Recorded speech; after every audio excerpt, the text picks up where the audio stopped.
Record on my computer. Thank you, Yuval. All right. Hi, everybody. Nice to be virtually in Indy. I've been physically in town with Idemia, I don't know, back in 2018, 2019 for a couple of days. So looking forward for the opportunity to come back, but we'll settle with virtual for today. So what we're talking about is what's new in SAFe 6.0. When we came as SPCTs and fellows to get the inside picture, on the inside view on what's new here back in January at SAI headquarters in Boulder, the most important thing was to make sure that we never say SAFe 6. We only say SAFe 6.0. So if you take one thing from this workshop, especially if you're working with European colleagues, is say SAFe 6.0, not just SAFe 6. You can think about why, especially if you know some people with a German accent, doesn't work that well. So with that accomplished, let's go into the presentation. So why am I, what am I the person to talk about SAFe 6.0? I've been helping people scale Agile in a variety of companies and contexts since around 2009. I started practicing SAFe back in, 2012 and became a SAFe practice consultant trainer back in 2017, meaning, training the advanced classes, and I'm also a SAFe fellow, meaning I contribute to the framework, but I'm also bringing in perspectives from other aspects of the Agile community. So I'm also a professional Scrum trainer and also brought Kanban into the scrum.org world to create the professional Scrum with Kanban class. So I'm kind of a bridge builder in the community, sometimes, struggling with that because some people in this community like to think, they're it and nothing else, is worthwhile. But I'm trying to get people to talk and to be open to different ideas and to respect different ideas and have the courage to try different perspectives. So that's my background and what I'm doing. I'm helping different types of organizations figure out how to use these ideas of SAFe, Scrum, agility to do Agile well. There's lots of work in that space because a lot of people are not doing Agile well. A lot of people are not doing SAFe well. So fixing your SAFe is kind of a hot thing in the industry today, almost as hot as SAFe 6.0. So what we'll talk about today is not everything that is new in SAFe 6.0. That's a long list, and there's presentation that is available. There are videos and articles on the Scaled Agile Framework site. I choose a couple of topics that I'm really passionate about.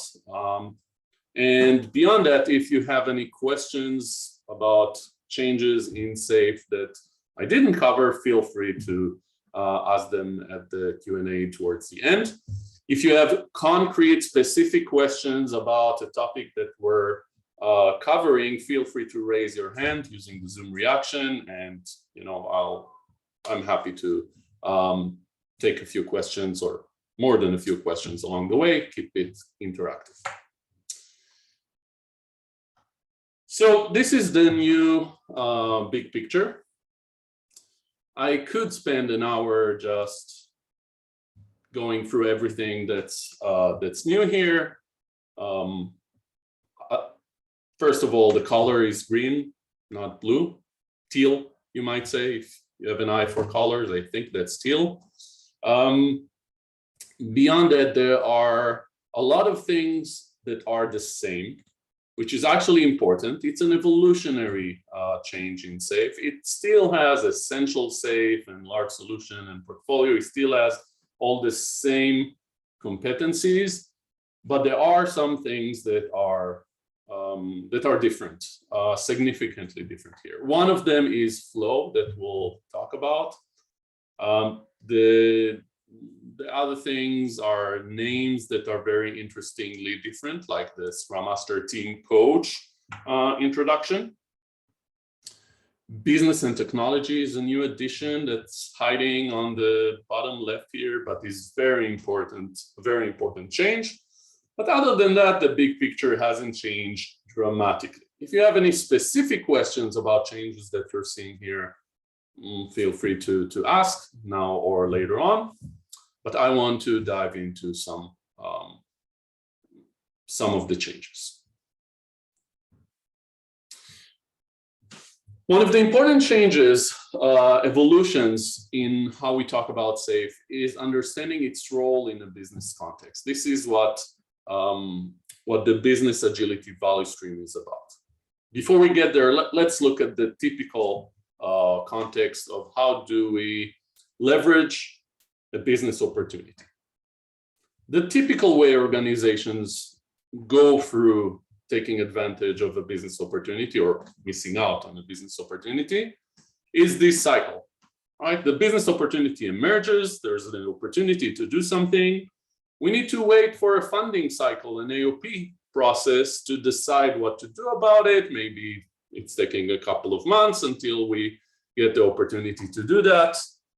Then let's say we fund working on that opportunity. We might go through a cycle that looks like this. We might go through a cycle that's more agile, but still it will only start once we get through the funding cycle. It might be hard for us to get, a team together because all of the teams are busy, even though we don't really have this perfect waterfall.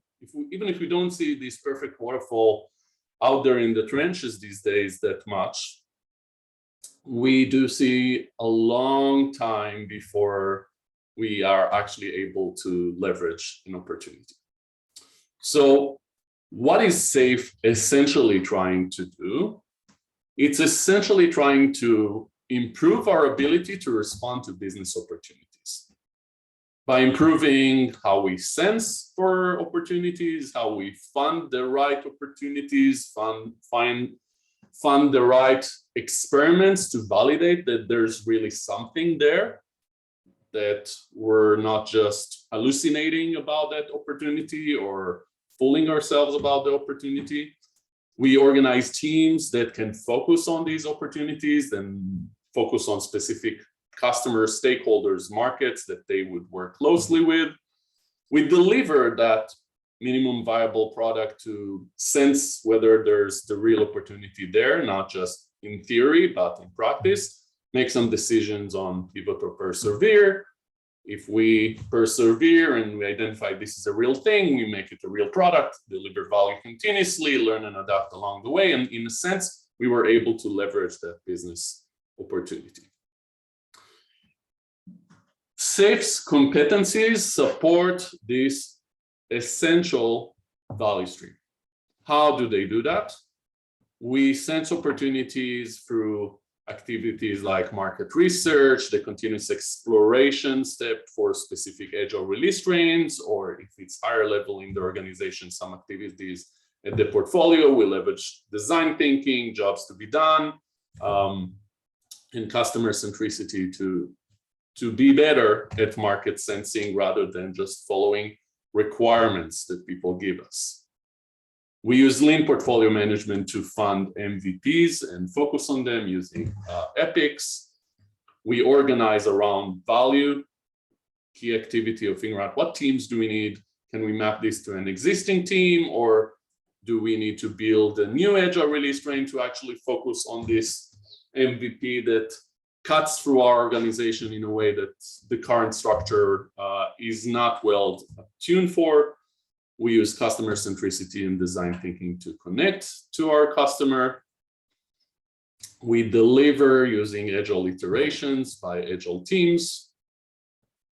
We make decisions, concrete decisions around should we pivot or persevere. Again, that's part of the lean portfolio management and lean portfolio Kanban cycle.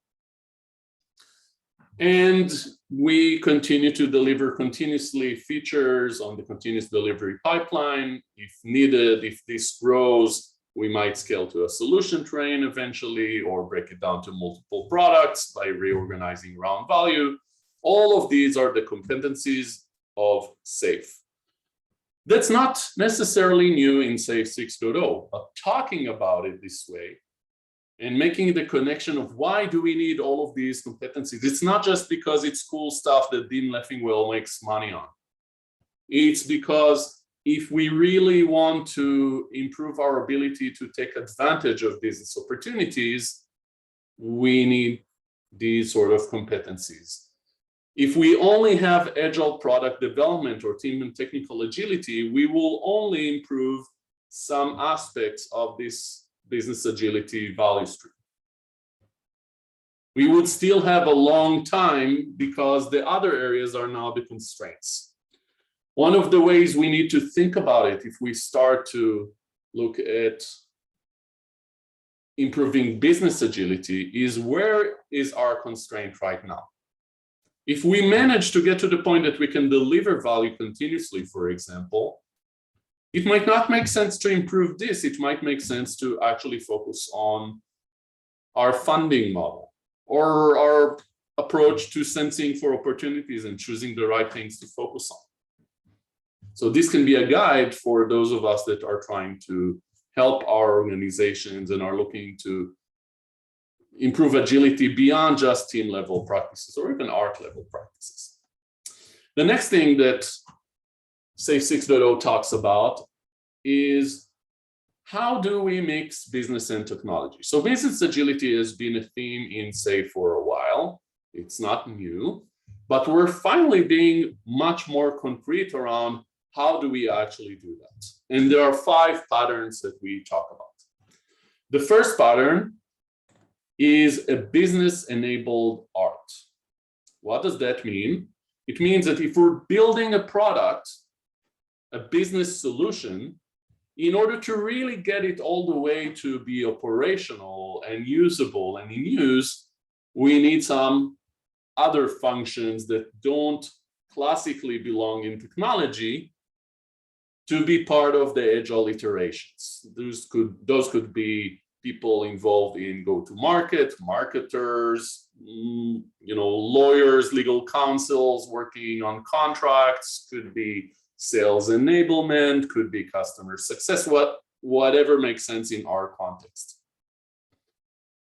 Other environments, a business-enabled art could be people from the medical stuff, from the finance operation, because what we're doing is we're changing how we actually work as an organization, and we need people from the business to be involved in that. It's this realization that what we do even in IT organizations cannot really be valuable through IT work only. It's not just about building the software or customizing the software. There's also a business process, business policies, change management around it that we need the right people to be involved with. And if our interaction with these people is through the classic traditional waterfall style processes, we're not really able to inspect and adapt towards maximizing value. An agile business train is another pattern. An agile business train doesn't just develop solutions for the business or for customers, it also operates the full solution. I'll talk about an example from my practice that would make clear what do we mean by operate. Next pattern is an agile executive team. That's a cross-functional agile team with a coach, a product owner, typically the GM or the CEO. Why is that important? Because typically senior leadership teams or executive teams tackle complex problems, and they can leverage agility in order to improve the solutions that they create, the way they build their organization and navigate their organization. It's also important because it's an exemplar. It's an opportunity for them to get exposed to agile techniques and to show others that they're on board for working using an agile mindset and an agile approach. Next pattern is an agile business function. An agile business function is when you take, a group like legal counsel or finance or HR or marketing, and you apply lean agile practices to how they're doing things. For example, with the intent to get through the red line process on contracts much faster than you're doing right now, to improve the flow through getting contracts approved, or getting the right talent hired, or getting marketing campaigns in the air to support releases or support revenue drives. Last pattern, most advanced one, combined portfolio, which basically says when we look at how we fund and how we manage different initiatives, we look not just at our development value streams, but we also look at our operational value streams. So different patterns that can be leveraged to help businesses become more agile, to create more agile companies or business units. So here's an example of a business train. So within those 5 patterns that I talked about, actually, we'll start with the business-enabled art. So what's the context here? This is a biotech company, okay? What they're doing is they're trying to find viruses, specifically capsids, that are beneficial, that can be used for therapeutics, that can be good carriers for gene therapy. And they're doing that using a combination of what we call wet labs, so actual biology work, whether that's in vitro, in the lab, or in vivo, administered to non-human primates. That's like real science work. They also leverage a lot of technology, machine learning, AI, whatever buzzword you want to use, in order to help them narrow the funnel and choose more likely viruses or capsids to focus on. Because this is a relatively slow and expensive process, they want to do it on the right things. So the work that they do here, we would call operational work, right? This is the science work, the real business. This is supported by systems. Those systems, the machine learning, all of the data, big data that supports them, the algorithms that they use, computational biology. They have teams that are working on improving these systems, this platform, to serve this operational value stream better. So what we've created in this environment is the business-enabled art, which means that the people that are on these agile teams, different agile teams working together as an agile release train, is both IT people, technology people, computational biologists, as well as people that are experts in the actual work here, that spend some of their time in the operational value stream and some of their time developing these systems. Now, SAFe would call this business-enabled art or bio-enabled art. I actually think that the right name for this is a tech-enabled art, because the art is focused on the business, but it's enabled by technology people. It's just a matter of what's the focus.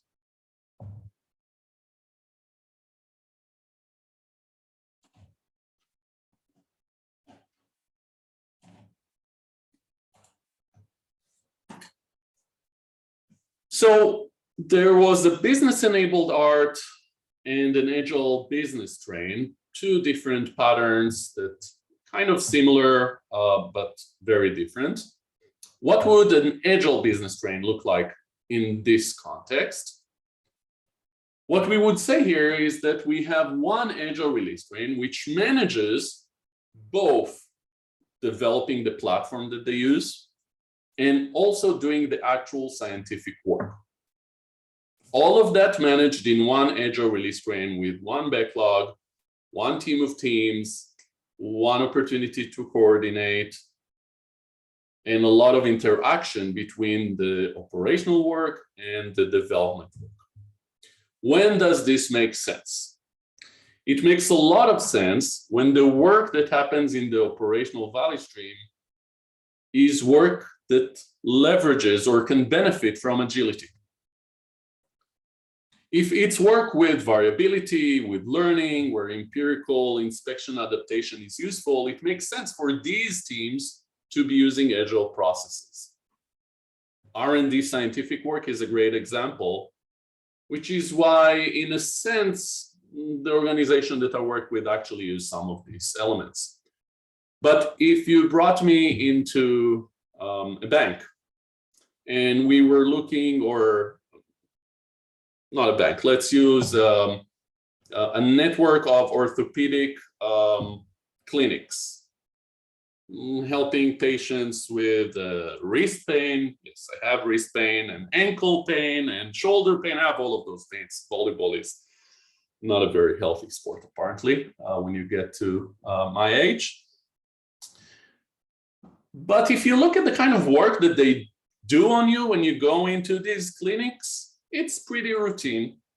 There's not a lot of discovery. It's not like you're in an episode of House, right? They know what they're doing. They look at the indications, the symptoms. They decide whether to do an X-ray. They do an X-ray. They write up stuff. There's a template for, what they tell you with your indication, and it's a very smooth process. Asking the nurse practitioner and the doctor and the coordinator to use Agile to manage their work on a day-to-day basis, and to do sprint planning every week, and there's a lot of inspection adaptation. I can imagine the laughs I would get from these people, the resentment and the complaints, because it's overhead.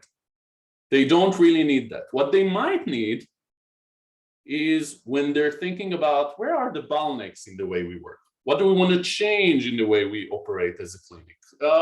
We want to merge a couple of clinics. This is where it might get interesting for these groups to use Agile processes, because now they're working on their work. They're developing new ways of working. They're developing or implementing new systems rather than operating these systems. So for this sort of organization that has kind of routine work for their operation, I would probably use what we call the business-enabled art or tech-enabled art rather than a full Agile business train. Those kind of decisions of where does it make sense to use this pattern, where does it make sense to use another pattern, those are the important decisions when you're trying to implement SAFe or any sort of Agile approach, especially as you start to expand beyond IT. Implementing, Agile in IT is kind of old news. Doing it well is not old news. Doing it well is still, a tough challenge for a lot of organizations, which keeps people like me, very busy for, I imagine many years into the future. But when you get outside of IT into these sort of weird environments of we're, designing a razor, a Gillette razor, we're trying to figure out, biotech, we're trying to figure out how to use Agile for healthcare, but not just the IT of healthcare. This is where it gets kind of interesting. So this is the case study I was talking about. Healthcare provider in Maine, which was using SAFe with people like cybersecurity, finance, clinical ops, marketing, HR, clinic admins, all working together to do things like figuring out how to deal with COVID, figuring out how to merge clinics, figuring out telemedicine, figuring out how to minimize theft of medicine from cabinets, how to market better. All of these things were cross-functional initiatives that this group worked on. Remember the days where we were doing big room planning in person? That we had a chance to do that just before COVID hit. Next key topic in SAFe is SAFe 6.0, is flow. Flow has been part of SAFe for many years now. One of the key reasons I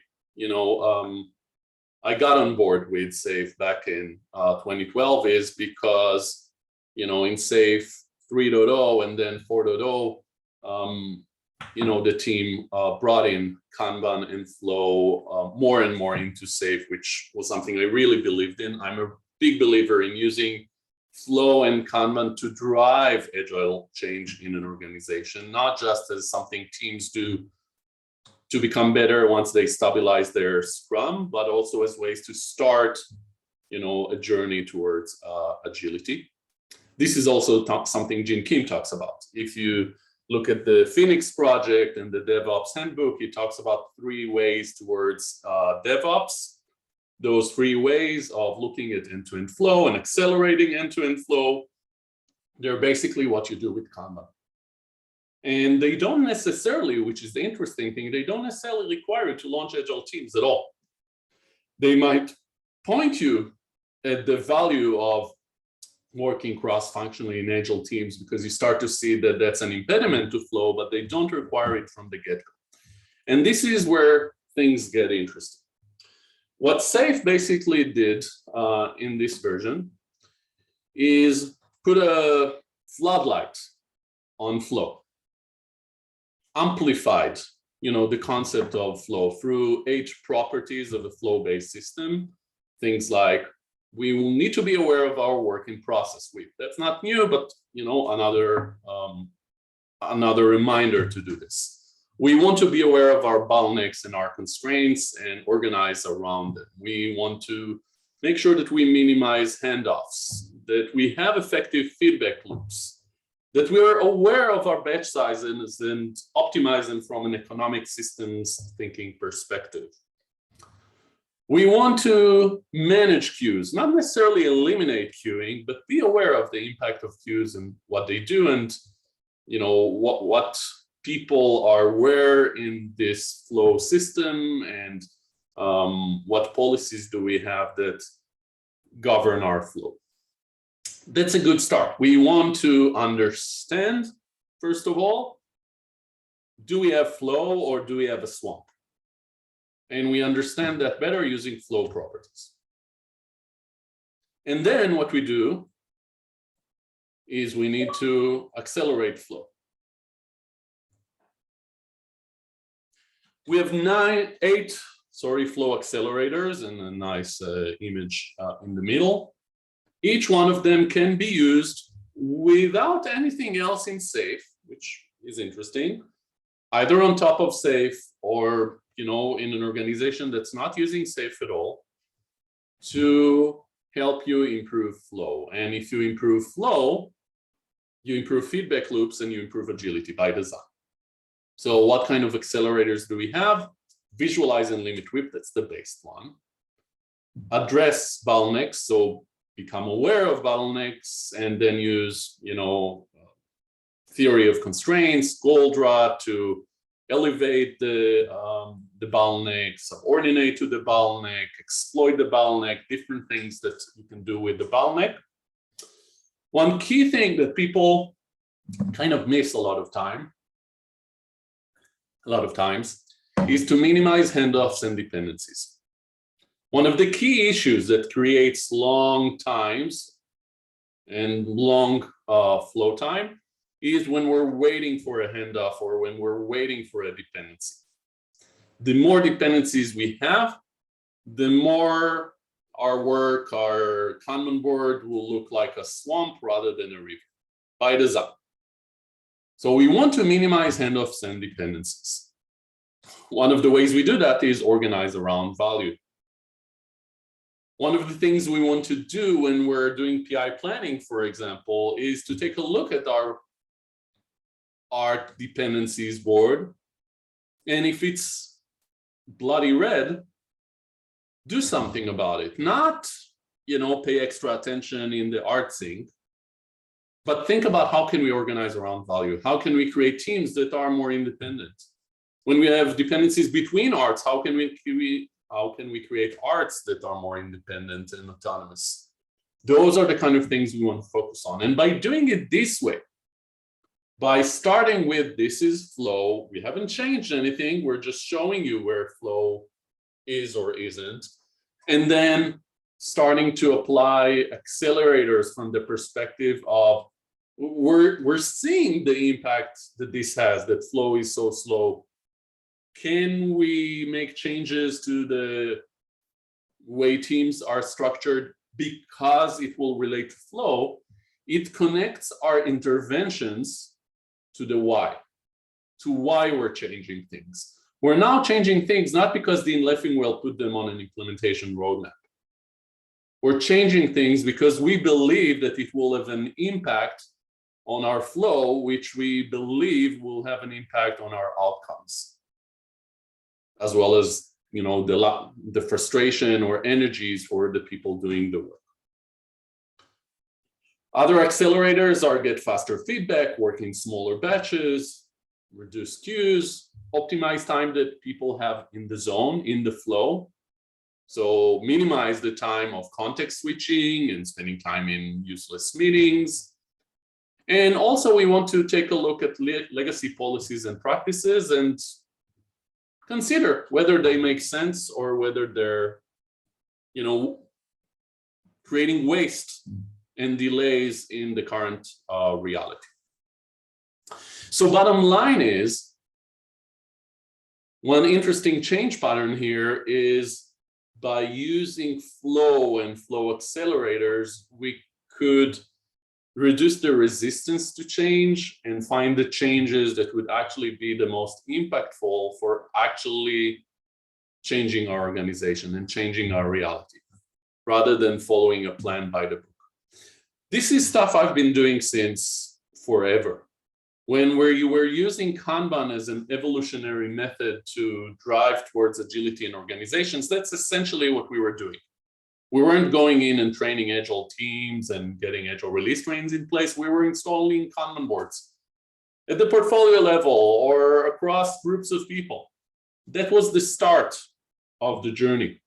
Over time, through understanding the impact of dependencies and the impact of bigger batches, we started to introduce ideas like Agile testing and Agile teams and continuous integration and all the goodies that come, pre-installed with SAFe, but also make it a big thing to chew on for organizations.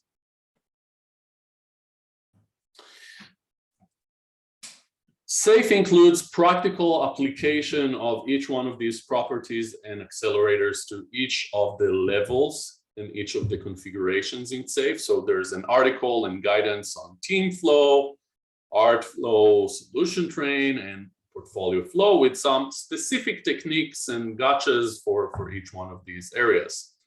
There's also flow metrics at each one of these levels that can tell you how you're doing and are a good start. If you do nothing else, maybe you should start to measure flow. I'm sure that when Ryan and Todd, I'm willing to put money on Ryan and Todd coming and saying story points are trash. I told them that, right? I taught them, Vacanti and I taught them that story points are trash and they're spreading the gospel, which is great. I love it that the Scrum community now, says that story points are trash. There's value for story points, by the way, but that's a side conversation. But flow metrics, whether you use the flow metrics that we talk about in professional Scrum with Kanban or Mick Kirsten's flow metrics from TaskTop, that is essentially what we're using in SAFe. I don't care which version you use. I know some people would argue to death about these are better metrics, these are better metrics. I don't care. Use some form of flow metric. talk about flow time, talk about cycle time, talk about flow load, talk about WIP, whatever. Look at flow metrics, ideally not just at the team level, but also at the level that's meaningfully delivering value to your business, and start to improve the flow. That's the best starting point for improving agility if you're doing nothing. And if you're using SAFe, that's the easiest way to see whether you're good at it and what would it take to actually improve. So if there's the two things that I really like about SAFe 6.0, bottom line, are the business agility patterns that really bring to life and help other practitioners use some of the experiments and the learnings that we've been trying out there for a couple of years now. It's making it easier to work towards business agility, because we're now providing patterns to practitioners. It's not just a clean slate. It's helping us be more careful and thoughtful when we're applying the SAFe mechanisms outside of IT. And the other piece is flow, which is also very useful when we're taking Agile outside of IT, because it's a great starting point for organizations that don't necessarily want to implement full Agile. This is a light way to get going.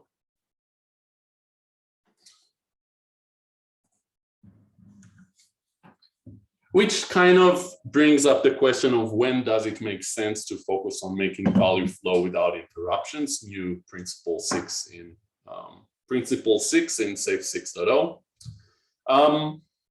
The classic place SAI would tell you to focus on this is during the accelerate phase. After you have established Agile teams and Agile release trains, you can start to apply flow to them. My take on it, which is maybe controversial, maybe not something that SAI would like to hear, but I don't care. They kind of like me for being controversial. That's why I don't care. So from my perspective, sometimes it makes sense to start to focus on flow from the get-go, to train change agents and leaders on flow before you even train them on full, Agile teams, Agile release trains, PI planning. Before you go into this whole process, train people on flow and set up common boards.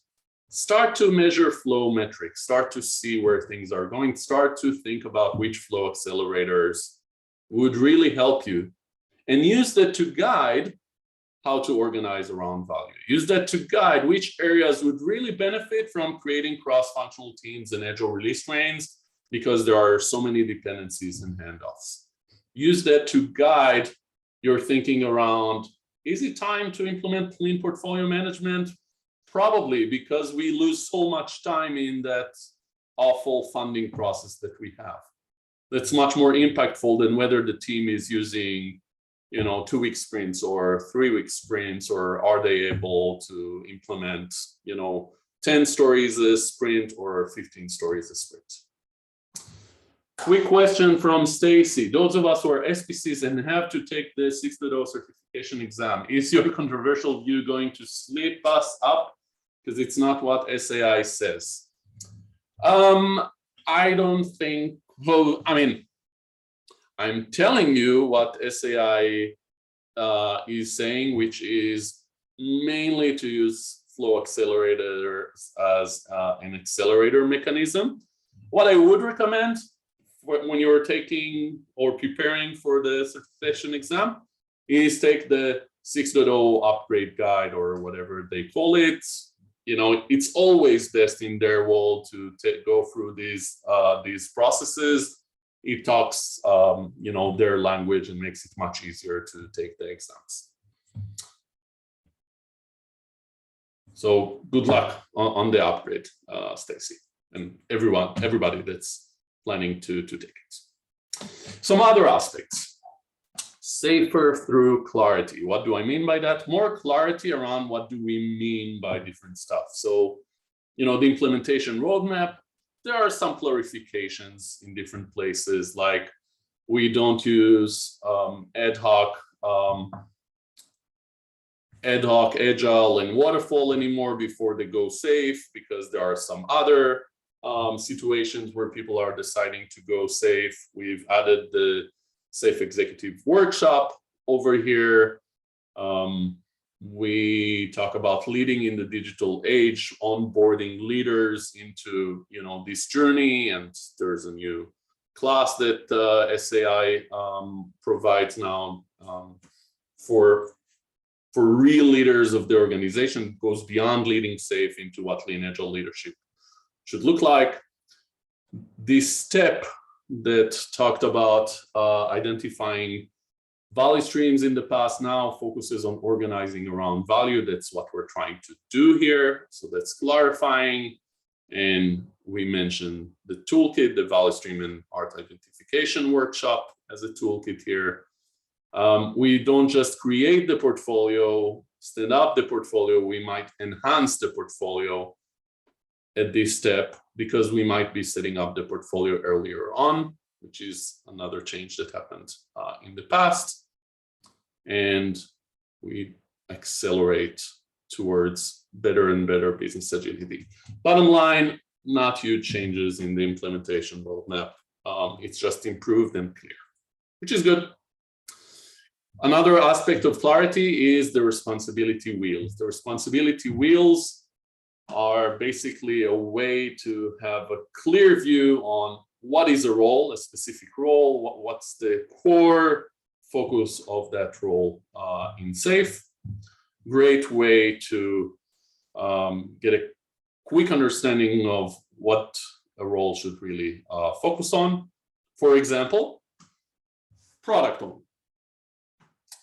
One of the things that you see here, by the way, is that it empowers the product owner and emphasizes their contribution and importance in SAFe.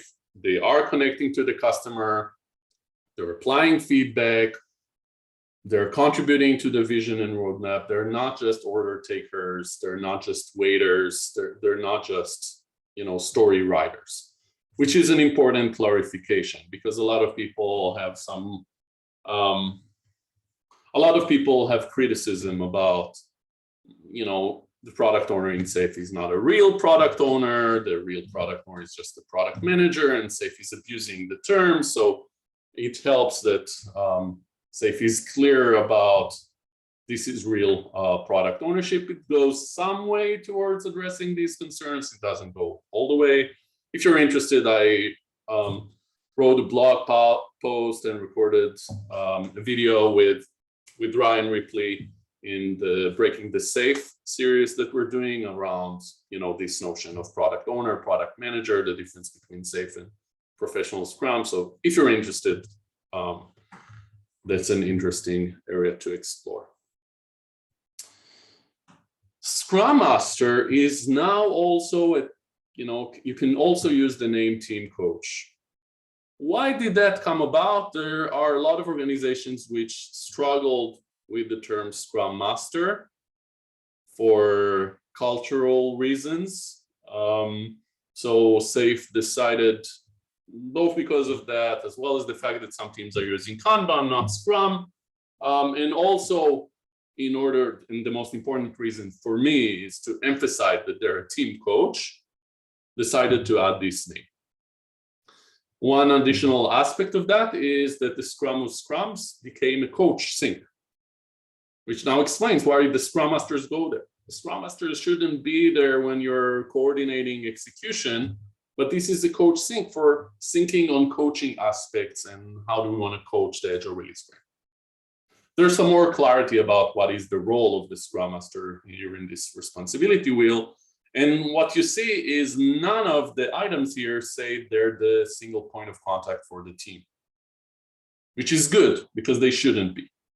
A lot of organizations implementing SAFe consider the Scrum Master the team leader or the team's focal point tech leader. That's not the intent. They might also be that, but not as a Scrum Master. The Scrum Master hat is more of a team coach focusing on these things.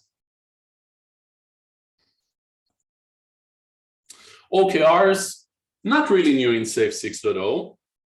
they were there before, but they were promoted to the big picture now, so they're more visible and there's more and more coverage of them. If you're interested to learn more about OKRs in SAFe, there's content in SAFe Studio, which is the new name for in the SAFe community, and there's more and more stuff coming to SAFe Studio.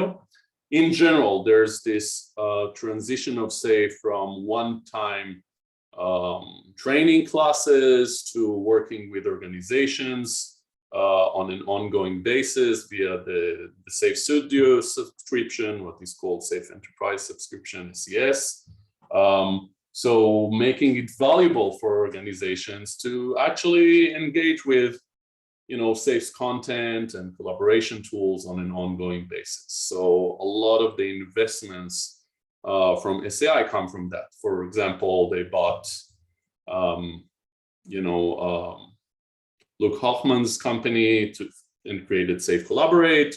They now bought PI Planning.io and are integrating it in some way into SAFe Studio to become more of a platform where you can manage everything that is related to SAFe. If you're interested in my perspective about how to use OKRs effectively in the SAFe enterprise, I gave a talk in the last SAFe Summit about this. The talk itself is hidden behind the SAFe Studio firewall, but the slides are available on SlideShare. So when I share the slides from this session, you'll also have a link for that. The slides my slides from today will also be available on SlideShare, like most of the stuff that I'm talking about publicly. Another change, which everybody should celebrate, is that there's no program no more. SAI is changing program to art. Most of the changes are program to art. Program increment is to planning interval. Why is this important? It kind of supports a change from project to product. We're supporting the fact that it's an ongoing product focus. It's not a temporary program that we're focusing on. For some organizations, this change is, helping with some mindset issues. In other organizations, it's whatever.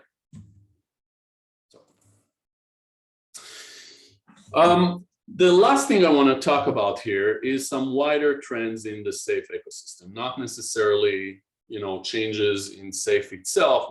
What am I seeing? What are we seeing in the ecosystem around SAFe? So if you're active on LinkedIn, I don't know about other social networks, but especially on LinkedIn and Twitter, there's a lot of hate for SAFe, a lot of criticism. Some of it makes sense. Some of it is just, fear, uncertainty, and doubt. People with a business interest trying to spread doubt, frustrated, or trying to fight SAFe's dominance in the market. I want to talk about some of the things that are driving this. So beyond the fact that SAFe is very successful, which is, creating frustration around it, one other thing that is happening is that more and more people are implementing SAFe. The pace of people implementing SAFe is outpacing the experience and knowledge that is out there for implementing SAFe. That's happening in parallel to, the model that helped scale SAFe and also helped scale Scrum. Like what happened in Scrum? Ken and Jeff created the Scrum Alliance, Agile Alliance, certified Scrum Master. A lot of people took 2-day certification classes and suddenly are Scrum experts. A lot of organizations implement Scrum, but they don't know what they're doing because their Scrum experts are only people that took a 2-day class. When we say certification factory about SAFe, these days, they copy the model that worked for Ken and Jeff and worked for other business movements in the past. That's not where they're innovating. But one of the side effects of that is that there are a lot of SPCs. Now they're called, by the way, SAFe Practice Consultants. So Stacy, that's one thing that you'll notice in the upgrade.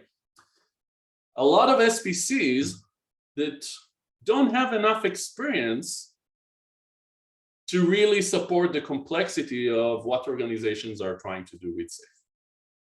SAFe is designed for complex organizations, enterprises with lots of, baggage.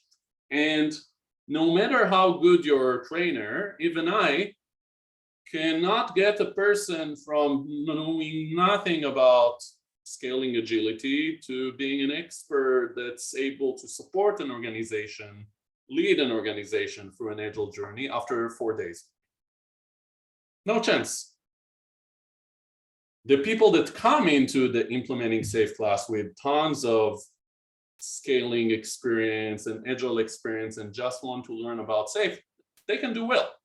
But most of the people that go into this class, that organizations send into this class, the class brings them to Mount Stupid, as we call it, as it's called in the Dunning-Kruger effect.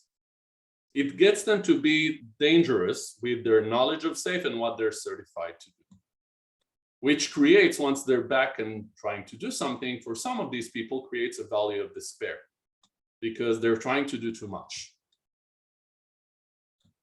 Some other people get it. They go through the class and they understand, after this class, we know more, we're able to, partner with other people to do this, but you cannot expect me.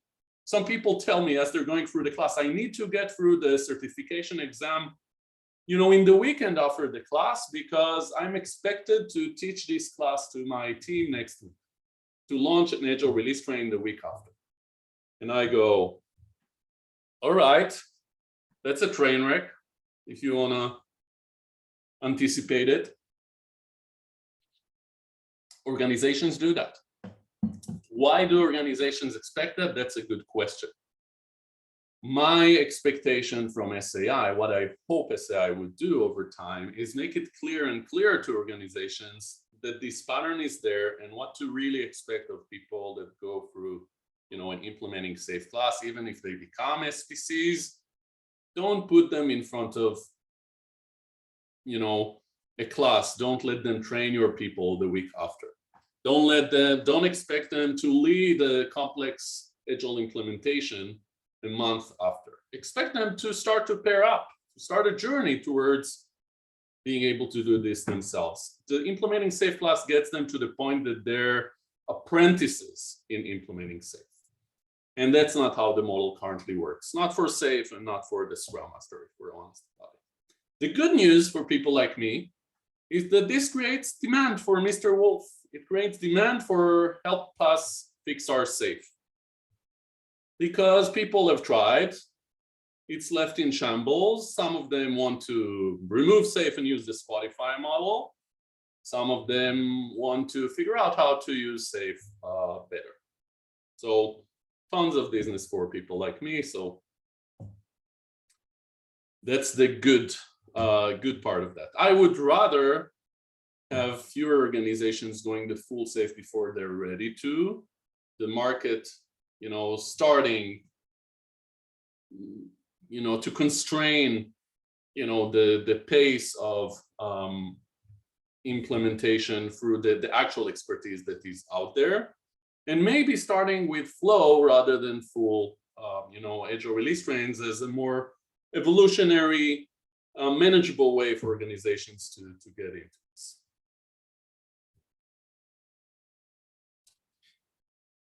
So Stacy, I want to read what you wrote here, Stacy, and you're welcome to turn on video and discuss this, especially in the Q&A, which we will go to in a bit. Either you have the mindset that will make you great eventually, or you don't. I agree with that. You want us to pay big dollars to get certified and then pay big dollars to pay someone to help us implement. Well, I is not SAI.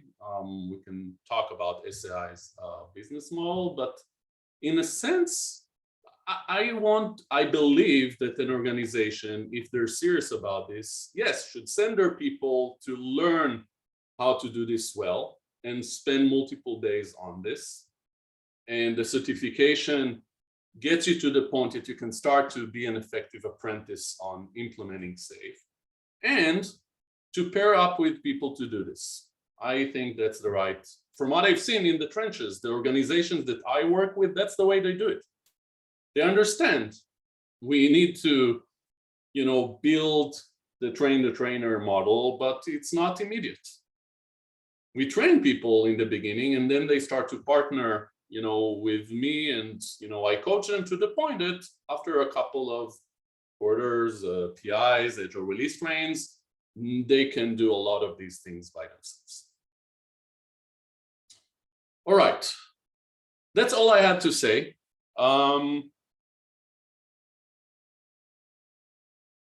That's a reminder of, I kind of gave you a reminder of what I do along the way, help people implement or fix SAFe the Agile way, which is kind of what's unique about what I believe in when I do that compared to some of the other people out there. Whatever you do with what we've covered today is now in your hands. So I invite you to think about what changes stood out for you, what did you notice, what you feel is important, what's emerging for you, what do you think you will do with it, what do you think will happen in the market, what are you going to do with anything that is here.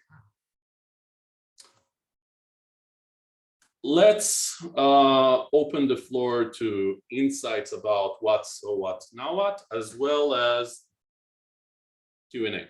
Any changes that you want to talk about, things that upset you, things that you really like.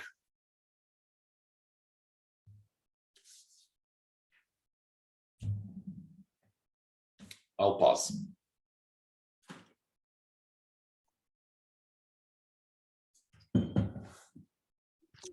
Okay, I'll be a tripwire.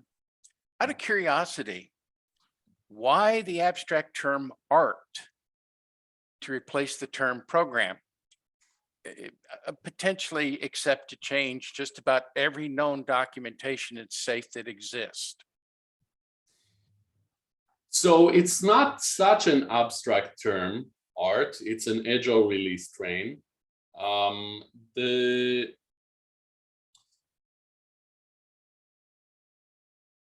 It's a good question. Why was it even a program in the past? So program is kind of an artifact of the fact that SAFe, is attractive to program management offices, to PMOs, to project managers. And that's, a good thing from a change management and market attraction perspective and positioning perspective, but it also has its baggage that keeps, too much of the project and program management behavior and is not very attractive to, to real Agilists. So the change to basically say the group that is going to be, that is working at this level is the Agile release train, the team of teams. So similarly to the fact that in SAFe we have a team backlog, the backlog for the team of team, which is called the art, is the Agile release train. It's the Agile release train's backlog.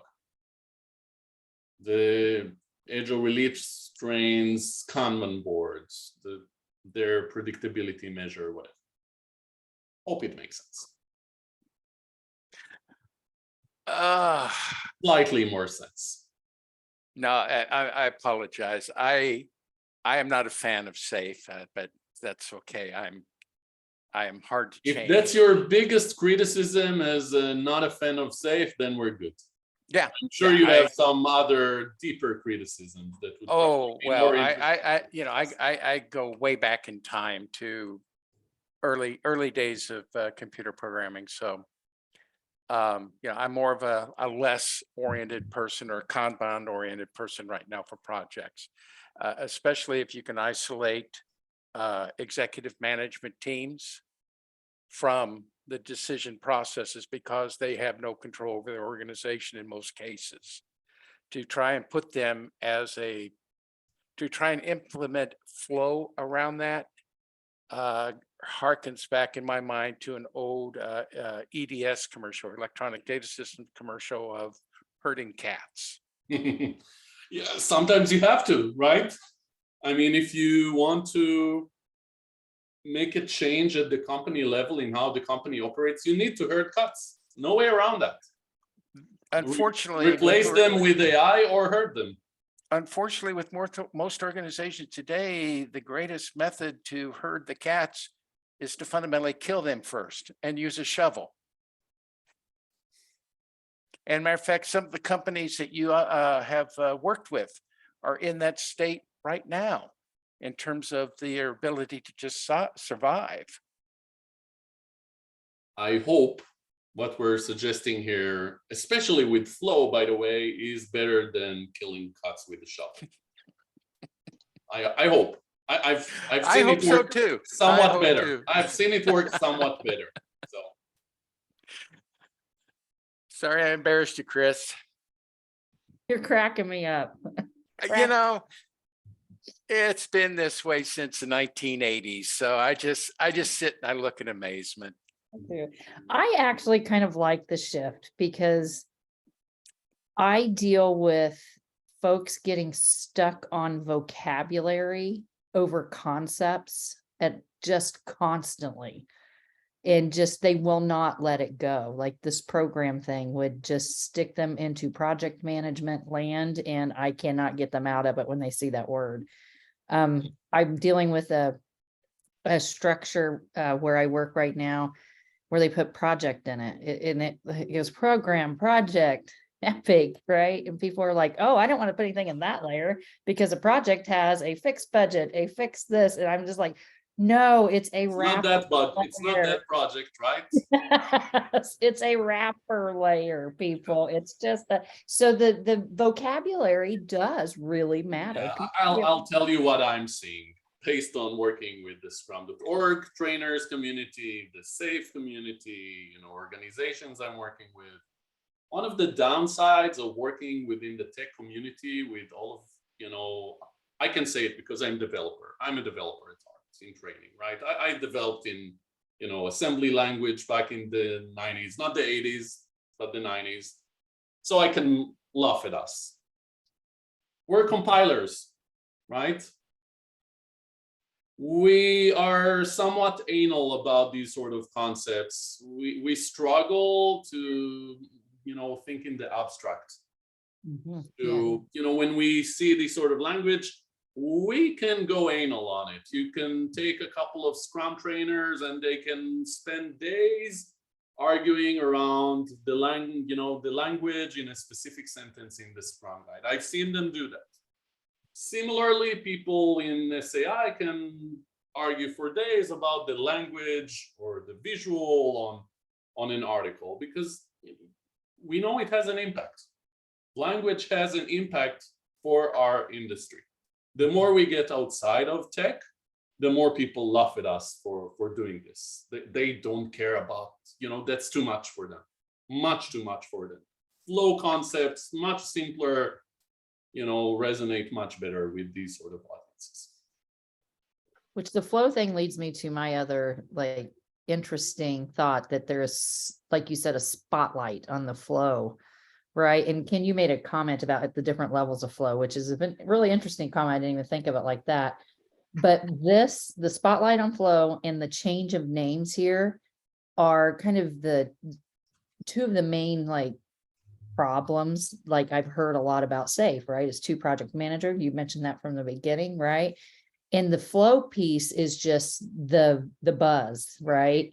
Now, you're getting rid of points, you're getting rid of time boxes, you're looking at flow metrics. Instead, it's really what agility is moving towards in the community in general. And so it has responded to two of, I feel like, the main. I think there's much more that's safe, and I've told SAI that back in January and before. There's much more that we could do in SAFE with flow in mind. I'm actually thinking of a talk, or an article of what would it take to really, take flow up to 10 in SAFe and use it when we look at every element in SAFe. Like, what would flow look like when we look at PI planning? Does it change PI planning when we're really implementing flow? So stay tuned. I might get time to do that. I just need to figure out the right language and how do we do it in a controversial enough yet not too controversial way. I'm a fan of story pointing, and I don't think I'm ever going to move away from it, because if I don't measure using, my velocity, I'm going to have to measure doing something else. And velocity for me is the easiest, and it's also a way for me to make sure that people aren't sandbagging the process, and some other things that can happen when you have a team where there is no story points and it's a perceived lack of accountability. So I don't think I will ever move away from story points with any of my Agile teams, unless I've been with them for so long and we've been together for so long that I know how they behave and I know how they are implementing. And I love flow. I focus on flow. I focus on improving velocity and just visualizing the delivery of the value, the flow of value. And so I think it's just the mindset you have and how you implement that determines whether or not that flow is realized, the value of the flow is realized versus it not being realized. So, because I'll be brought in, to, hey, we have low velocity, we aren't getting that much work done. And I come in and I see, well, dependency management is bad. Risk management is bad. They're sandbagging the process because no one's really paying attention to the delivery of the actual value. And so for me, guardrails are important, especially for those teams that have not been together long and you have not really gelled and earned the right to not story point. So that's where I am with that. It's a bit too late in the day for me to go into you can't change my mind. no, I can't, and I won't even try. Just letting you know, that's where I am. You Yeah, can't change yeah. my I mean, I'm mind. not I've trying been to in this change while. anybody's mind. But leave a link. That's a different presentation. And actually, Ryan Ripley has done that one at Agile Indy. Yeah, With sure the no he has. estimates. I'm sure he has. And if Yeah, I wouldn't attend that because I did it all, But what I did leave in the comments here is the link to my SAFe with no estimates article that talks about it in a pragmatic way. It's not as cool as a t-shirt that says story points are trash, but might be useful. I love story points. One man's trash is another man's treasure.